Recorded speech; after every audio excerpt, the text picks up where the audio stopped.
আসসালামু আলাইকুম। সম্মানিত দর্শক শ্রোতা সবাইকে শুভেচ্ছা। মায়ের ভালোবাসাকে পরাজিত করতে পারে এমন কোনো শক্তি পৃথিবীতে জন্ম হয়েছে নাকি? বাংলাদেশের সবচেয়ে নন্দিত নেত্রী, তিনবারের সাবেক প্রধানমন্ত্রী এবং গণতান্ত্রিক আন্দোলনের কিংবদন্তি তুল্য নেত্রী বেগম খালেদা জিয়া হাসপাতালের বিছানায় জীবন মৃত্যুর সন্ধিক্ষণে দাঁড়িয়ে আছেন। তো এমন প্রেক্ষাপটে সমাজের সকল মহল থেকে দাবি উঠল, এই মুহূর্তে তারেক রহমানের দেশে ফিরে আসা উচিত এবং তার মায়ের পাশে থাকা উচিত। সন্তানের স্পর্শ পেলে, সন্তানের সান্নিধ্য পেলে মুমূর্ষ মা হয়তো বেঁচে উঠতে পারেন, সেরে উঠতে পারেন। তো এমন আবেদনে যখন সমাজ এবং সামাজিক মাধ্যম ভরপুর, সেই মুহূর্তে মিস্টার রহমান একটি ফেসবুক স্ট্যাটাসে জানালেন তিনি আসতে চান, মায়ের স্পর্শ পেতে চান। সব সন্তানের মতোই তিনিও মাকে ভালোবাসেন এবং মায়ের শরীরের গন্ধ তিনি শুঁকতে চান, কিন্তু অদৃশ্য শক্তি তাকে আসতে দিচ্ছে না। অর্থাৎ ইচ্ছা থাকলেও তার উপায় নেই। সম্মানিত দর্শক শ্রোতা, সেটা এমন কোন শক্তি যে শক্তি মায়ের ভালোবাসাকে পরাজিত করতে পারে? সেই শক্তি সম্পর্কে আপনাদের ধারণা দিতে চাই, সেই শক্তির সঙ্গে আপনাদের পরিচয় করিয়ে দিতে চাই। আপনারা স্মরণ করতে পারেন, সিনেমা নাটকে এমন অনেক ভিলেন আছে, দেখবেন কোনো কোনো ভিলেন আছে যারা অস্ত্র শস্ত্র সজ্জিত হয়ে গুন্ডা মাস্তান সমেত আক্রমণ করে প্রতিপক্ষকে মেরে ফেলেন অথবা পরাজিত করেন। আবার এমনও শত্রু আছেন যিনি বন্ধু বেশে, সবচেয়ে শুভাকাঙ্ক্ষী বেশে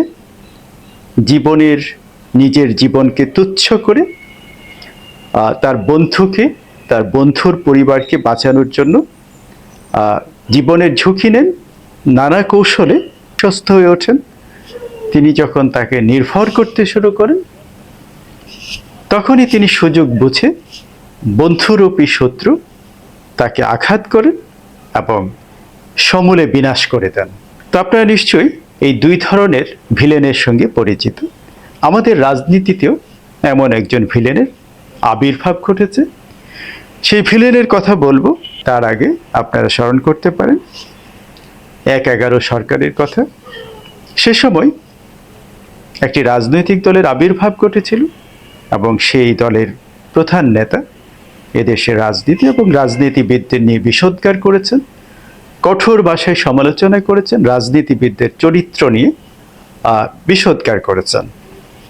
সে সময় আপনারা নিশ্চয়ই স্মরণ করতে পারেন, বেগম খালেদা জিয়াকে জেলবন্দি করা হয়েছিল এবং তারেক রহমানকে অবর্ণনীয় নির্যাতন করে মেরে ফেলার চেষ্টা হয়েছিল, কিন্তু উপরওয়ালার অশেষ রহমতে তিনি বেঁচে যান। যদিও তাকে নির্মম নির্যাতনের মাধ্যমে তার স্পিনাল কর্ড অর্থাৎ মেরুদণ্ডে ক্ষতির সৃষ্টি করা হয়েছিল, তিনি প্রায় ১ দশক ১০ বছর স্বাভাবিক জীবনযাপন করতে পারেননি। আপনারা জেনে থাকবেন তারেক রহমানকে ১৮ মাস জেলবন্দি করে রাখা হয়েছিল। এখানে আপনারা স্মরণ করতে পারেন ৯১ সালের সেই ইতিহাসের সবচেয়ে নিরপেক্ষ এবং সুষ্ঠু নির্বাচনের কথা, যেখানে নির্বাচনের আগে হাসিনা তথা আওয়ামী লীগ তাদের মন্ত্রী পরিষদ গঠন করে ফেলেছিলেন। অর্থাৎ আওয়ামী লীগ তথা হাসিনা ক্ষমতায় আসছেন, এটা প্রায় তারা ধরেই নিয়েছিলেন এবং তারা মন্ত্রী পরিষদে কারা কারা থাকবেন সেটা ঠিক করে ফেলেছিলেন। কিন্তু বিধিবাম সেই নির্বাচনের যখন ফলাফল হলো, দেখা গেল আওয়ামী লীগ মাত্র ৫৮টি আসন লাভ করেছে, পক্ষান্তরে বেগম খালেদা জিয়া তথা বিএনপি বিপুল সংখ্যাগরিষ্ঠতা অর্জন করে এবং সরকার গঠন করে। এই দেশের জনগণ হাসিনা তথা আওয়ামী লীগকে প্রত্যাখ্যান করেছিল এবং একজন গৃহবধূ থেকে রাজনীতির মাঠে আসা বেগম খালেদা জিয়াকে বিএনপিকে মানুষ সাদরে বরণ করেছিলেন এবং ভালোবেসেছিলেন। এবং তখনই শেখ হাসিনা এবং তার দোসরেরা মনস্থ করেছিল বিএনপি তথা জিয়া পরিবারকে ধ্বংস না করলে তাদের পক্ষে তাদের স্বার্থ সিদ্ধি করা সম্ভব নয়, অর্থাৎ বাংলাদেশটাকে কবজা করা কোনোভাবেই সম্ভব নয়। এর কারণ হলো জিয়া পরিবারের কেউ স্বাধীনতা, সার্বভৌমত্ব এবং গণতন্ত্রের প্রশ্নে আপোষ করবেন না। এবং এর ধারাবাহিকতায় সত্যিকার অর্থে ১/১১ সরকারের আবির্ভাব ঘটে এবং সেখানে তারেক রহমানকে কার্যত মেরে ফেলার চেষ্টা হয়েছিল। নির্মম নির্যাতনের পরও যখন তারেক রহমান বেঁচে যান তখন বেগম খালেদা জিয়াকে টার্গেট করা হয় যে শেখ হাসিনা ২০১০ সালের ১৩ই নভেম্বর ৪২ বছরের সংসার জীবনের স্মৃতি বিজড়িত সেই ক্যান্টনমেন্টের বাড়ি থেকে তাকে এক কাপড়ে উচ্ছেদ করা হয় এবং পরবর্তীতে তাকে একটি মিথ্যা মামলায় প্রায় ২ বছর জেলে রাখা হয়, তাকে স্লো পয়জনিং করা হয় এবং পরবর্তীতে করোনা মহামারী দেখা দিলে খালেদা জিয়ার গুলশানের বাসাকে সাব জেল হিসেবে ঘোষণা করে সেখানে তাকে বন্দী করে রাখা হয়। এরপরের প্রেক্ষাপট আপনারা সবাই কম বেশি জানেন। তো সত্যিকার অর্থে ১/১১ সরকারের আবির্ভাব হওয়ার পেছনে মূল লক্ষ্যটা ছিল জিয়া পরিবারকে ধ্বংস করা, বাংলাদেশের স্বাধীনতা, সার্বভৌমত্ব এবং গণতন্ত্রকে দুর্বল করা এবং পরবর্তীতে বিডিআর ট্র্যাজেডি, শাপলা ট্র্যাজেডি, গণজাগরণ মঞ্চ এসবই কিন্তু এক সূত্রে গাঁথা। আপনারা নিশ্চয় লক্ষ্য করেছেন ১/১১ সময় জিয়া পরিবারের নির্যাতনের যে মাত্রা সেটি শুধু কারাবরণের মধ্যে বা শারীরিক নির্যাতনের মধ্যে সীমাবদ্ধ ছিল না, বিভিন্ন গণমাধ্যমে তাদের চরিত্র হনন করা হয়েছে। এর মধ্যে অবশ্যই ১ নম্বরে ছিল প্রথম আলো এবং ডেইলি স্টার। অত্যন্ত উদ্দেশ্য প্রণোদিতভাবে মিথ্যা খবর প্রচার করা হয়েছে যেটার ন্যূনতম সত্যতা ছিল না এবং সেখানে বিলিয়নস অফ ডলার খরচ করে এই প্লটটি সাজানো হয়েছিল এবং এরই ধারাবাহিকতায় পরবর্তীতে শেখ হাসিনার স্বৈরশাসন, কর্তৃত্ববাদী শাসন ১৫ বছরের এবং সেখানে তত্ত্বাবধায়ক সরকার ব্যবস্থা বাতিল করা এবং তারেক রহমানের নামে ২১শে আগস্ট গ্রেনেড মামলায় তাকে আসামি করা, খালেদা জিয়াকে স্লো পয়জনিংয়ের মাধ্যমে মেরে ফেলার চেষ্টা করা, এই সব কিছুই ছিল এক সূত্রে গাঁথা। কারাবরণ এবং নির্যাতনের ফলে তারেক রহমানের জীবন যখন চরম সংকটের মুখে পড়ে তখন চিকিৎসার জন্য তিনি লন্ডনে যান এবং এখন পর্যন্ত তিনি লন্ডনেই আছেন। সত্যিকার অর্থে তারেক রহমান সেই নির্মম নির্যাতনের ক্ষত, দগদগে ক্ষত কাটিয়ে বিএনপিকে সংগঠিত রেখেছেন। ১০০০ কিলোমিটার দূরে বসেও তিনি বিএনপিকে সংগঠিত রাখতে পেরেছেন, ঐক্যবদ্ধ রাখতে পেরেছেন এবং পলাতক স্বৈরাচার ফ্যাসিস্ট শেখ হাসিনার বিরুদ্ধে কার্যকর আন্দোলন গড়ে তুলতে সক্ষম হয়েছেন। ফলশ্রুতিতে ৫ আগস্টের সেই জগৎ বিখ্যাত জুলাই অভ্যুত্থানের মাধ্যমে হাসিনার পতন ঘটে এবং পরবর্তীতে আগামী নির্বাচনকে কেন্দ্র করে তারেক রহমানের দেশে আসার যে সম্ভাবনা তৈরি হয়েছে সেখানে সেই শক্তি, আবারও সেই শক্তি বাধা হয়ে দাঁড়িয়েছে। সেই শক্তিটা কি? যে শক্তিটা ১/১১ সৃষ্টি করেছিল, যে শক্তি -2 বাস্তবায়ন করতে চেয়েছিলেন, সত্যিকার অর্থে সেই শক্তি আবারও রাজনীতির মাঠে সক্রিয় হয়েছেন। সেই শক্তি, যে শক্তি এখন তারেক রহমানকে দেশে আসতে দিতে চাইছেন না, কারণ তারেক রহমান দেশে আসা মানেই আবারও স্বাধীনতা, সার্বভৌমত্ব এবং গণতন্ত্র পুনঃপ্রতিষ্ঠিত হওয়া। সুতরাং সেই শক্তি কোনোভাবেই চাইছেন না বাংলাদেশের স্বাধীনতা, সার্বভৌমত্ব ও গণতন্ত্র পুনঃপ্রতিষ্ঠিত হোক। প্রসঙ্গত সম্প্রতি পতিত স্বৈরাচার শেখ হাসিনার পুত্র সজীব অজিত জয় একটি সাক্ষাৎকারে বলেছিলেন যে দুটি রাজনৈতিক দলের বাইরে একটি অগণতান্ত্রিক উপায়ে দেশ পরিচালনার চেষ্টা চলছে। Yes, it was very true. তিনি যথার্থ বলেছেন,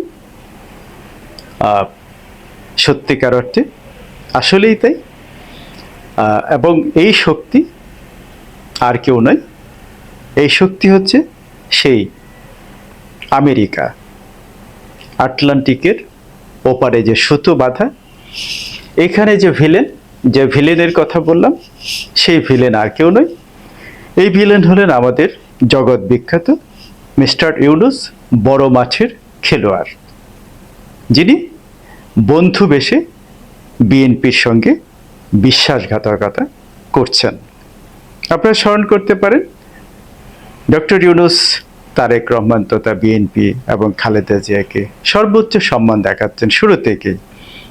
তিনি বিভিন্ন অনুষ্ঠানে দাওয়াত দিচ্ছেন। সশস্ত্র বাহিনী দিবসে বেগম খালেদা জিয়াকে সর্বোচ্চ সম্মান দেখাচ্ছেন। আপনারা স্মরণ করতে পারেন ডক্টর ইউনূস 25শে ডিসেম্বরের মধ্যে নির্বাচনের কথা বলেছিলেন, নিজে থেকেই বলেছিলেন, কিন্তু পরবর্তীতে তিনি 26শে জুনের মধ্যে নির্বাচনের ঘোষণা দেন। এক পর্যায়ে তিনি সুইজারল্যান্ডে গিয়ে তার সেই মনের যে গোপন কথা মুখ ফসকে চলে আসে। তিনি বলেছিলেন যে একটি দল ছাড়া আর কেউ নির্বাচন চায় না। তো এই বিষয়টা নিয়ে যখন পরবর্তীতে রাজনীতিতে শোরগোল পড়ে গেল, তখন তিনি লন্ডন বৈঠকের আয়োজন করলেন, তারেক রহমানের সঙ্গে বৈঠক করলেন, যেটি লন্ডন বৈঠক হিসেবে পরিচিত। এবং সেখানে ফেব্রুয়ারি প্রথম ভাগে একটি নির্বাচনের বিষয়ে দুই পক্ষ একমত হয় এবং সে অনুযায়ী সমস্ত কিছুই হচ্ছে। ডক্টর ইউনূস, আপনারা জানেন, তিনি লটারির মাধ্যমে পুলিশ সুপারদেরকে পদায়ন করছেন, ব্যাংকারদেরকে তিনি বিদেশ ভ্রমণে নিষেধাজ্ঞা দিয়েছেন, নির্বাচনের আগে বিভিন্ন সরকারি কর্মকর্তাদের ছুটি বাতিল ঘোষণা করেছেন। অর্থাৎ ফেব্রুয়ারিতে একটা নির্বাচন করার জন্য ডক্টর ইউনূস সরকার, বিশেষ করে ডক্টর ইউনূস যে খুবই সিরিয়াস, এই বিষয়টি প্রতিষ্ঠিত করার জন্য এমন কোনো ব্যাপার নেই যে তিনি তা করছেন না। এখানেই কিন্তু আমার সন্দেহ, কারণ মানুষটা ডক্টর ইউনূস এবং তিনি কিন্তু বড় মাঠের খেলোয়াড়। তিনি যেটা বলেন সেটা করেন না, আর যেটা করেন সেটা বলেন না। এটি হচ্ছে তার চরিত্র। ডক্টর ইউনূস এবং শেখ হাসিনার মধ্যে কার্যত তেমন কোনো পার্থক্য নেই। তবে ডক্টর ইউনূস ঠান্ডা মাথার আর শেখ হাসিনা হলেন গরম মাথার মানুষ। বেসিক পার্থক্য এটুকুই। তো সম্মানিত দর্শক শ্রোতা, যে কথা বলছিলাম, যে একজন তারেক রহমান সত্যি কি বেগম জিয়াকে ভালোবাসেন, নাকি তার আরও কেউ আছেন? তারেক রহমানের আরেকজন মা আছেন। আপনারা জানতে চান সেই মাকে? ইয়েস, সেই মা হচ্ছে আপনার আমার সবার প্রিয় বাংলাদেশ। একজন তারেক রহমান শুধু গর্ভধারিণী মা বেগম খালেদা জিয়ার সন্তান। একজন তারেক রহমান বাংলাদেশের সন্তান। একজন তারেক রহমান বাংলাদেশটাকে মায়ের মতোই ভালোবাসেন। গর্ভধারিণী মায়ের একজন সন্তান ছিলেন কোকো। তিনিও পতিত স্বৈরাচারের অত্যাচারে পৃথিবীর মায়া ত্যাগ করে চলে গেছেন। তারেক রহমান জানাজাও পড়তে পারেননি। আজ একমাত্র গর্ভধারিণী মা মৃত্যুশয্যায়। তিনি আসতে পারছেন না, কারণ একটাই, তার যে আরেকজন মা আছেন, বাংলাদেশ তার নাম, যে মায়ের 18 কোটি সন্তান আছেন, যে মায়ের 18 কোটি মানুষের ভবিষ্যৎ নিয়ে তারেক রহমানকে ভাবতে হচ্ছে। এই সত্য শুধু জাতীয়তাবাদী শক্তিতে বিশ্বাসী, জাতীয়তাবাদে বিশ্বাসী মানুষগুলোই শুধু উপলব্ধি করতে পারেন। দেশটাকে যারা ভালোবাসেন তারাই কেবল উপলব্ধি করবেন।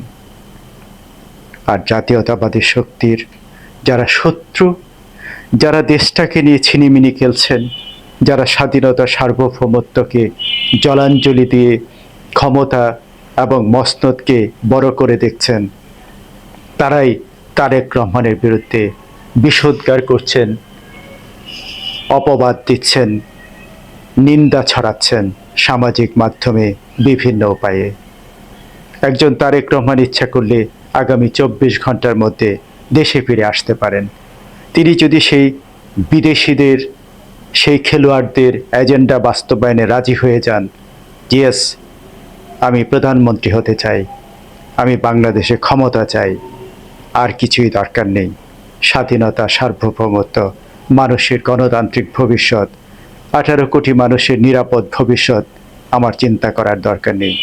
যেমনটি শেখ হাসিনা হাতের পুতুলে পরিণত হয়েছিলেন, একজন মোদি তথা ভারতের একজন তারেক রহমান সেই রকম কেউ হতে চান না। স্বাধীনতা সার্বভৌমত্ব এবং গণতান্ত্রিক ভবিষ্যতের বিনিময়ে এদেশের 18 কোটি মানুষের সোনালী ভবিষ্যৎকে জলাঞ্জলি দিয়ে তিনি প্রধানমন্ত্রিত্ব চান না।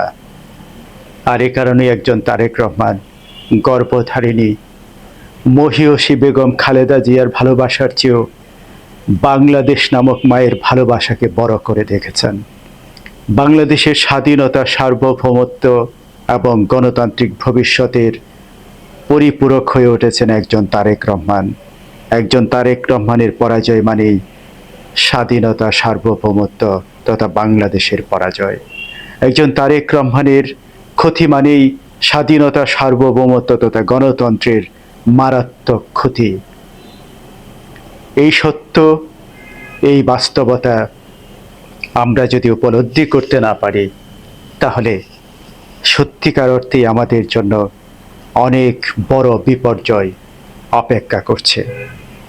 আর একটি ছোট্ট তথ্য দিয়ে আপনাদের এই আলোচনা শেষ করতে চাই। আপনারা জানেন গত ফেব্রুয়ারিতে আমেরিকায় ন্যাশনাল প্রেয়ার ব্রেকফাস্টে তারেক রহমানকে দাওয়াত করা হয়েছিল, যেটা পৃথিবীর সবচেয়ে মর্যাদাপূর্ণ অনুষ্ঠানের একটি, এবং সেখানে তিনি নিজে না গিয়ে তিনি তার মেয়ে জাইমা রহমানকে পাঠিয়েছিলেন, কারণ বেগম খালেদা জিয়া তখন তার বাসায় ছিলেন।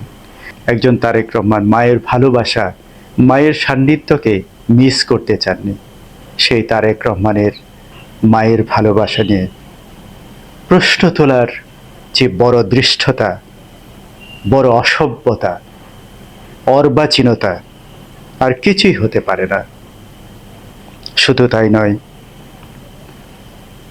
গণতন্ত্রের জন্য, এই দেশের জন্য, এই দেশের মানুষের জন্য জিয়া পরিবার তথা তারেক রহমানের যে অসীম ত্যাগ, ছোট ভাই কোকুর মৃত মুখটি তিনি দেখতে পারেননি।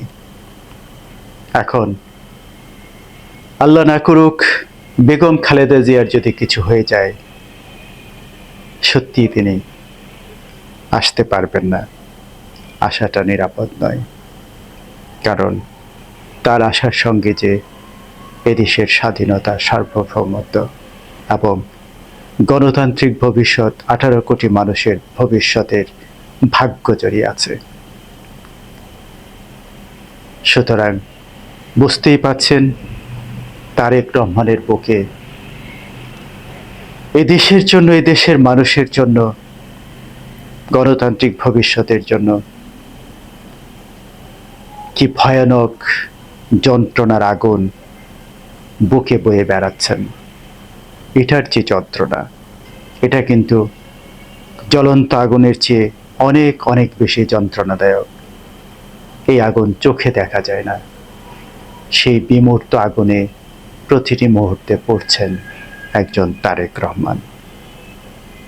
সুতরাং সম্মানিত দর্শক শ্রোতা, আসুন আমরা সবাই এক সুরে এক কণ্ঠে আওয়াজ তোলে, তারেক রহমান, আপনি নিরাপদ থাকুন, আপনি ভালো থাকুন, তাহলেই নিরাপদ থাকবে আপনার আমার সবার প্রিয় বাংলাদেশ।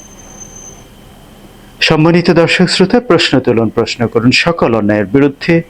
আল্লাহ হাফিজ।